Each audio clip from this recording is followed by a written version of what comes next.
এই বিড়ি খাওই না বেড়া, সে যেন ফেরেশতাকে দিবানিশি বলে দেয়, ভাই তুমি দেখছো তো আগুন ছাড়া আমার দিন কাটে না, রাত কাটে না, সকাল দুপুর সন্ধ্যা গভীর সারাক্ষণ আমার আগুন লাগে, অতএব আগুন ছাড়া আমি থাকতে পারতাম না, আমারে কবরে আগুনেই রাখো, আমারে হাসরে জাহান্নামের আগুনেই রাখো।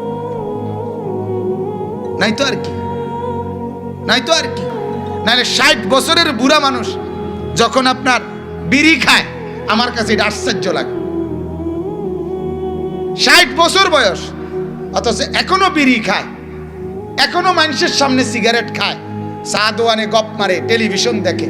আমার কাছে এটা পরিষ্কার মনে হয় মূলত ওনার হায়া লজ্জা বলতে কিছু নাই।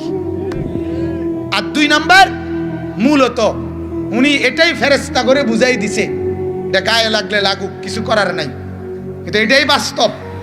প্রত্যেকটা সিগারেটের প্যাকেটে লেখা থাকে ধূমপান মৃত্যু ঘটায়।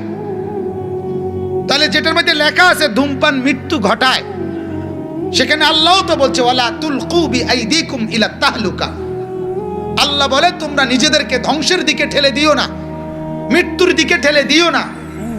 তাইলে এই আয়াতের আলোকেও তো এটা হারাম। আল্লাহ আমাদেরকে বুঝার তৌফিক দান করে।